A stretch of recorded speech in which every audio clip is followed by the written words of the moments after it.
terpercaya. Penyidik Kejaksaan Negeri Ambon geledah kantor PT Dok Wayame. Ngopi sambil belajar bahasa isyarat di kedai kopi. Tiket timnas versus Tiongkok ludes terjual.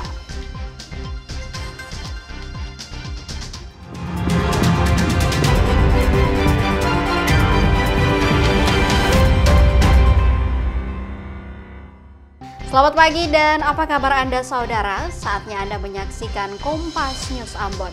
Selain 3 informasi tadi, beragam peristiwa menarik lainnya akan kami hadirkan hanya untuk Anda. Bersama saya Putri Utami, kita simak informasi selengkapnya.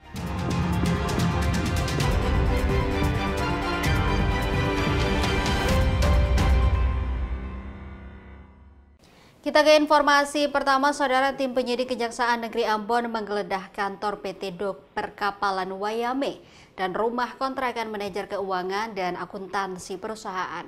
Penggeledahan ini dilakukan guna mengumpulkan bukti terkait dugaan korupsi yang terjadi di perusahaan PT Dok Perkapalan Wayame selama periode 2020 hingga 2024 dengan kerugian negara mencapai 3,7 miliar rupiah.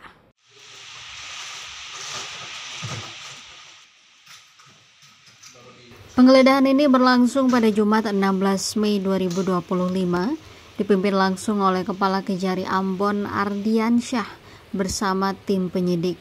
2 lokasi yang menjadi sasaran adalah kantor perusahaan Dok Perkapalan Wayame di Kecamatan Nusa Niwe dan rumah kontrakan manajer keuangan yang berada di kawasan Kebun Cengkeh Air Kuning, Desa Batu Merah, Kecamatan Sirimau, Kota Ambon. Tim penyidik melakukan pemeriksaan secara menyeluruh di kedua lokasi, termasuk menyita sejumlah dokumen penting yang diduga berkaitan dengan kasus dugaan korupsi ini. Setelah penggeledahan, tim penyidik membawa sejumlah barang bukti ke kantor Kejari Ambon untuk diperiksa lebih lanjut.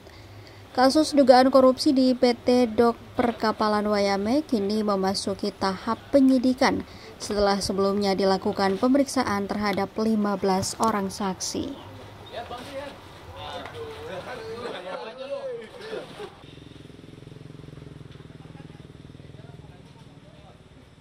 Pemerintah Provinsi Maluku resmi memberlakukan pemutihan tunggakan pokok dan denda pajak kendaraan. Berlaku sejak 15 Mei hingga 30 Juni 2025. Program pemutihan pajak kendaraan ini diharapkan dapat meningkatkan kepatuhan masyarakat terhadap kewajiban pajak. Program pemutihan tunggakan pajak bagi pemilik kendaraan bermotor untuk melunasi pajak tanpa dikenakan denda keterlambatan yang diluncurkan Pemprov Maluku ini akan berlangsung sejak 15 Mei hingga 31 Juli 2025 mendatang. Kebijakan ini disambut antusias oleh masyarakat karena dapat terbantu dengan adanya pemutihan pajak. Di kantor Samsat Ambon mulai terlihat antrean warga yang ingin memanfaatkan kesempatan ini. Mereka mengaku sangat terbantu dengan program tersebut, terutama bagi yang mengalami kesulitan ekonomi. Kita bagus tuh kakak tuh punya apa yang katong selama ini saya pernah bayar pajak selama 10 tahun, berarti bisa satu kali 1 tahun saya bayar, jadi berapa tahun selama yang saya bayar 1 tahun saya bayar. Ya kita rasa ini program pemerintah yang paling bagus. Dengan adanya kebijakan ini, pemerintah berharap kepatuhan masyarakat terhadap kewajiban pajak semakin meningkat. Pertama, selain terjadi cleansing data atau pembersihan data lama, yang kedua kami mau merangsang pada wajib pajak, terutama pemilik kendaraan bermotor untuk bayar pajak. Ini kan bentuk tax amnesty sebenarnya. Saya mengambil kebijakan untuk memberikan penghapusan pajak karena memang kita belajar dari praktek daerah provinsi lain. Ketika penghapusan pajak itu diberikan, justru wajib pajak itu membayar pajak. Ya. Program pemutihan pajak kendaraan ini merupakan langkah konkret Pemprov Maluku untuk membantu meringankan beban ekonomi masyarakat. Bagi pemilik kendaraan, jangan lewatkan kesempatan terbaik ini untuk membayar pajak di Samsat terdekat. Yahya Lating, Kompas TV, Ambon, Maluku. Informasi lainnya, saudara, harga cabai rawit dan cabai keriting di pasar tradisional Mardika Ambon melonjak dalam sepekan terakhir. Kondisi ini dikeluhkan oleh warga dan pedagang yang terpaksa beradaptasi dengan harga yang semakin mahal. Harga cabai rawit di Ambon saat ini menyentuh Rp130.000 per kilogram. Sementara cabai keriting dijual seharga Rp80.000 per kilogram. Kenaikan ini dirasakan cukup signifikan dibandingkan pekan sebelumnya yang masih berada di harga Rp60.000 untuk cabai rawit dan Rp50.000 untuk cabai keriting. Para pedagang mengaku dalam sepekan terakhir ini kesulitan mendapatkan cabai dengan kualitas baik dari luar daerah karena sebagian besar pasokan yang datang dalam kondisi kurang baik, sehingga mereka terpaksa menjual cabai lokal sebagai alternatif meskipun dengan harga pengambilan dari pemasok cukup tinggi. Mereka berharap harga dua komoditas ini dapat kembali stabil agar daya beli masyarakat tidak terganggu. Yang cili rica ini 130, kalau yang gede ini 80, cili keriting. Sebelumnya ini biasa 50, kalau yang itu yang 60. Sudah lama nih sebenarnya. Kalau kita saya ngambil, kita saya jual lagi. Tapi saya nggak ambil juga tuh, biar mahal. Jadi hasilkan bagus tuh. Ada cili murah tapi cili kapal. Beda 30.000 dan cili dari Seram. Salah seorang pembeli mengaku kenaikan harga ini menyulitkan mereka untuk memenuhi kebutuhan sehari-hari, terutama cabai. Susah, soalnya keluarga kan sukanya makan pedis tuh. Dia merasa keberatan sekali. Soalnya kalau untuk jualan juga rugi. Pedagang dan pembeli berharap adanya intervensi aktif dari pihak-pihak terkait agar harga cabai rawit dan cabai keriting kembali normal dalam waktu dekat. Saudara, usai jeda kami kembali dengan informasi lain, diantaranya ngopi sambil belajar bahasa isyarat di kedai kopi Cinta di Kota Malang.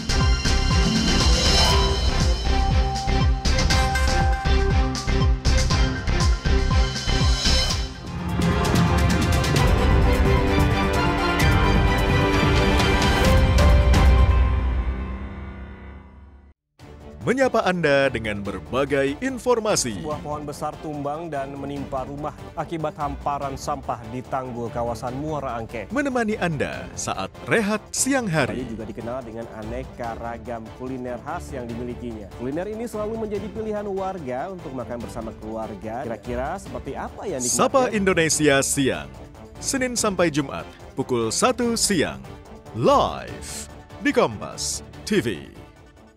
Kerjasama yang harmonis dan komunikasi yang intens antara pengusaha dan pemerintah berbanding lurus dengan efektivitas upaya peningkatan ekonomi dan kesejahteraan bangsa. Bilang sama mereka, kami turun. Tapi dalam prosesnya tolong jangan rugikan rakyat. Pahami sudut pandang pelaku usaha dan pemangku kebijakan seputar bisnis dan regulasi. Dengan saudara, saya masih setarikan. Dalam Business Talk, setiap Selasa, pukul 10 malam.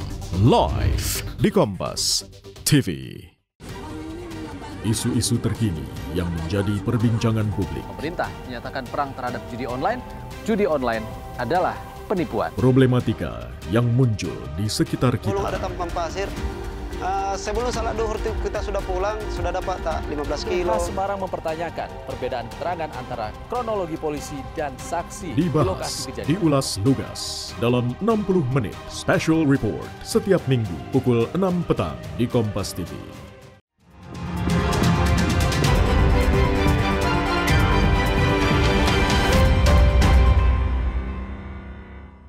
Terima kasih saudara, Anda masih bersama kami di Kompas News Ambon. Sebuah kedai di Malang, Jawa Timur menawarkan pengunjung untuk menikmati kopi sambil belajar bahasa isyarat. Ini dilakukan karena para barista adalah teman tuli yang menggunakan bahasa isyarat untuk berkomunikasi.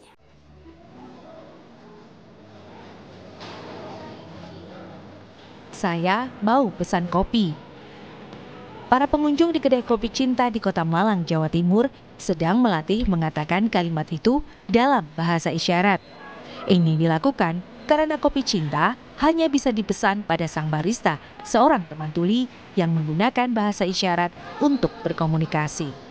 Sebuah petunjuk sederhana tentang bahasa isyarat telah disiapkan untuk memudahkan pengunjung saat memesan kopi. Barista pun dengan cekatan langsung melayani pesanan.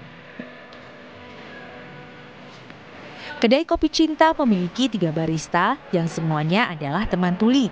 Mereka memiliki keterampilan meracik kopi. Penggunaan bahasa isyarat dimaksudkan agar tidak ada lagi sekat komunikasi antara teman tuli dan masyarakat. Kedai kopi ini juga menjadi wadah bagi komunitas difabel tuli untuk mendapatkan kesetaraan di dunia kerja. Pengalaman memesan kopi dengan bahasa isyarat menjadi alasan ketertarikan para pengunjung. Bahasa isyarat menarik untuk dipelajari oleh orang yang mendengar, sama seperti bahasa-bahasa lainnya.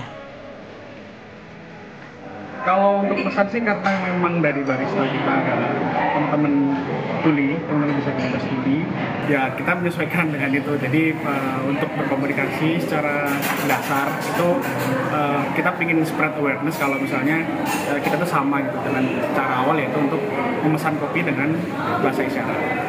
Sebelumnya sudah pernah saya nonton drakor yang mungkin dia mengambil tema dengan bahasa isyarat, jadi saya juga tertarik. Kalau gimana komunikasi dengan bahasa isyarat di Kopi Cinta ini? Menarik ya menurut saya, dan ini cukup baru gitu. Saya pesan kopi dengan cara bahasa isyarat.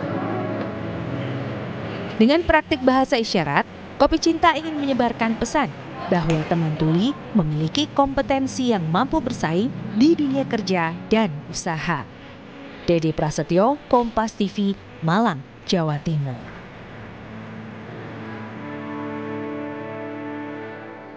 Berikutnya saudara, ada kisah inspiratif seorang pemuda niat kembali ke desanya di Lahat, Sumatera Selatan setelah menyelesaikan kuliahnya untuk jadi seorang petani kopi. Selain kopi, ia juga mengembangkan literasi untuk masyarakat di desanya. Lahat menjadi salah satu kabupaten di Sumatera Selatan sebagai daerah penghasil kopi. BPS Sumatera Selatan mencatat tahun 2023 luas lahan kopi di kabupaten ini 54.000 hektar dan mampu menghasilkan 22.000 ton. Salah satunya dari Desa Serambi, Kecamatan Jarai. Satu petani kopi di desa ini, Abila Baba, pemuda berusia 26 tahun, memulai serius mengolah kebun kopi dari orang tuanya sejak ia pulang sebagai sarjana administrasi publik pada tahun 2021 lalu, pasca pandemi COVID-19. Saat pandemi, tren harga kopi naik. Namun di desanya produksi kopi tak bisa berkembang karena pola budidaya dan pasca panen kebun yang dilakukan turun-temurun di Desa Serambi belum memenuhi standar. Dari kegelisahan itulah, Abi dan sejumlah pemuda lainnya harus pulang ke desa karena pandemi mulai mengedukasi kemampuan mereka memperbaiki budidaya hingga pasca panen kopinya. Memperbaiki pola tanam, perawatan hingga memanen kopi yang benar-benar masak. Setelah panen, mereka juga tak menjemur buah kopi robustanya di jalan. Pengeringan dilakukan secara khusus dengan menempatkan buah kopi di hamparan yang memiliki sirkulasi udara agar cita dan rasa kopi tak berubah. Abi dan kelompoknya juga mengembangkan perkebunan organik, menggunakan bekas kulit kopi sebagai kompos untuk pupuk tanaman kopinya. Ruang pembuatan kompos pun dibuat khusus, bahkan kulit biji kopi juga dimanfaatkan untuk dibuat teh. Abi juga melatih pemuda petani kopi lainnya, memasak atau roasting kopi, hingga pengemasan. Kopi yang dulunya dijual dalam bentuk buah pada pengepul, kini dari hulu dan hilir bisa dilakukan petani. Kita ini kan petani kopi, lahan kita luas. Tapi kenapa sih tren perkembangan kopi semasa kopi ini terus naik gitu, tapi petani kopinya enggak gitu kan? Ternyata kita lihat pola budidaya dan juga pasca panennya masih belum memenuhi standar. Akhirnya berangkat dari situ, ya sudah. Selain dari kita juga perlu untuk mencari penghasilan, kita juga kegiatan edukasi banyak petani.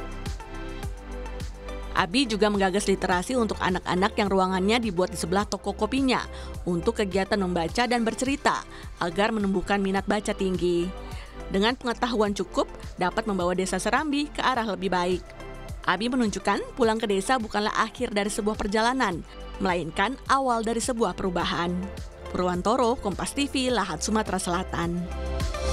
Usai pariwara saudara, kami kembali dengan informasi olahraga. Tiket laga timnas kontra Tiongkok Juni mendatang telah habis terjual.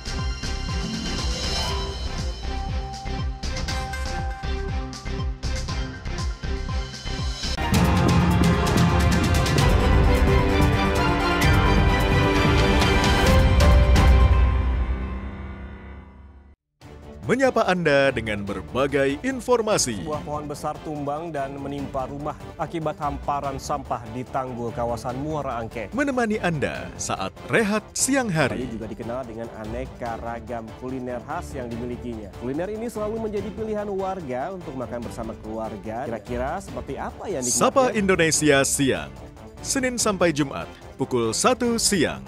Live di Kompas TV. Kerjasama yang harmonis dan komunikasi yang intens antara pengusaha dan pemerintah berbanding lurus dengan efektivitas upaya peningkatan ekonomi dan kesejahteraan bangsa. Bilang sama mereka kami turun. Tapi dalam prosesnya tolong jangan rugikan rakyat. Pahami sudut pandang pelaku usaha dan pemangku kebijakan seputar bisnis dan regulasi. Dengan saudara, saya masih setarkan. Dalam Business Talk, setiap Selasa pukul 10 malam. Live di Kompas TV. Isu-isu terkini yang menjadi perbincangan publik. Pemerintah menyatakan perang terhadap judi online. Judi online adalah penipuan. Problematika yang muncul di sekitar kita. Belum ada tampang pasir. Sebelum salat duhur kita sudah pulang, sudah dapat tak 15 kilo. Semarang mempertanyakan perbedaan keterangan antara kronologi polisi dan saksi di lokasi kejadian. Diulas lugas dalam 60 menit special report setiap minggu pukul 6 petang di Kompas TV.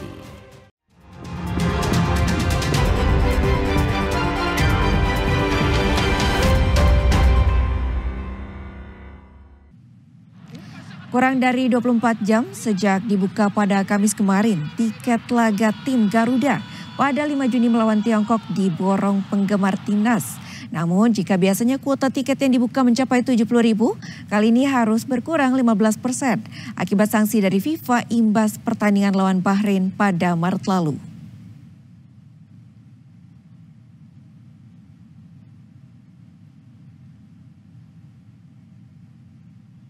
Dua asisten timnas Indonesia Alex Pasto dan Daniel Lanzat tiba di Jakarta pada Jumat sore. Menjelang dua laga terakhir putaran ketiga kualifikasi Piala Dunia 2026 zona Asia menghadapi Tiongkok 5 Juni di SUGBK dan Jepang 10 Juni di Saitama, dua asisten pelatih timnas Indonesia yaitu Alex Pasto dan Daniel Lanzat tiba di Jakarta. Dari unggahan di akun Instagram pribadinya, Pasto dan Lanzat menampilkan foto Stadion Utama Gelora Bung Karno. Menurut rencana, skuad Garuda akan melakukan training camp di Bali mulai 26 Mei 2025.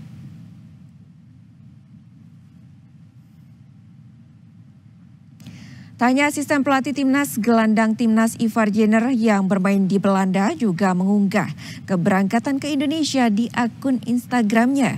Perjalanan ke Indonesia diperkirakan guna menjalani pemusatan latihan timnas di Bali jelang lawan Tiongkok.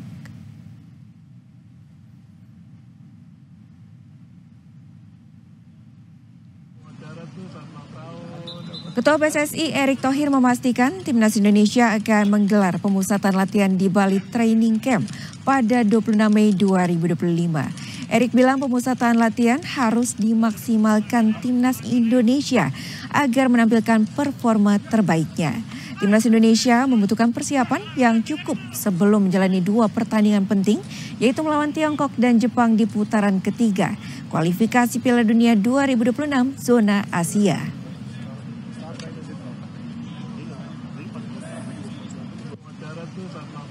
Timnas Garuda saat ini berada di posisi 4 klasemen grup C kualifikasi Piala Dunia 2026 zona Asia.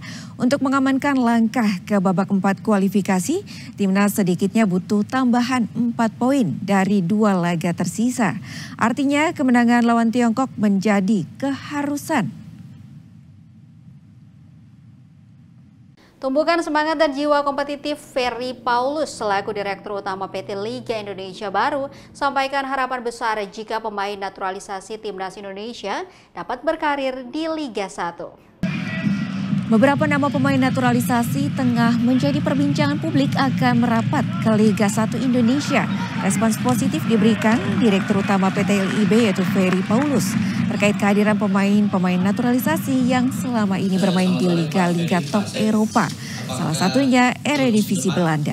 Ferry bilang keikutsertaan mereka berdampak baik untuk Liga 1 dan selain meningkatkan level persaingan antar pemain lokal dan asing, kualitas dan atmosfer pertandingan Liga 1 juga semakin meningkat.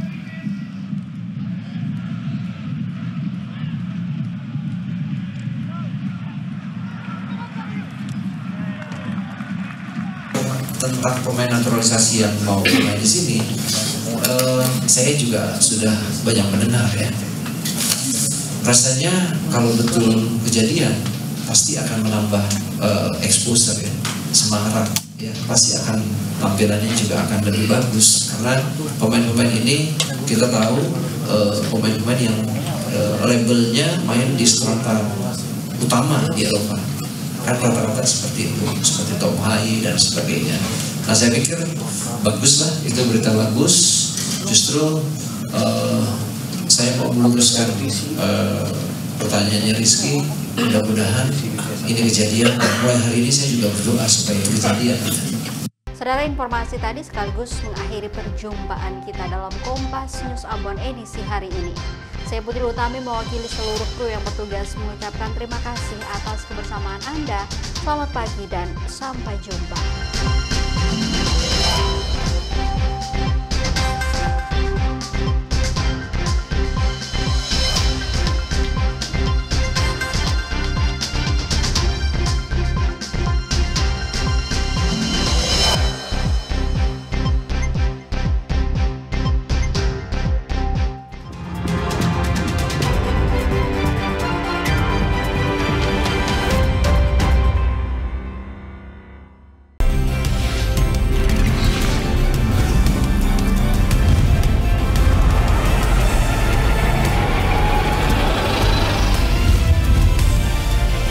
Kompas TV, independen, terpercaya.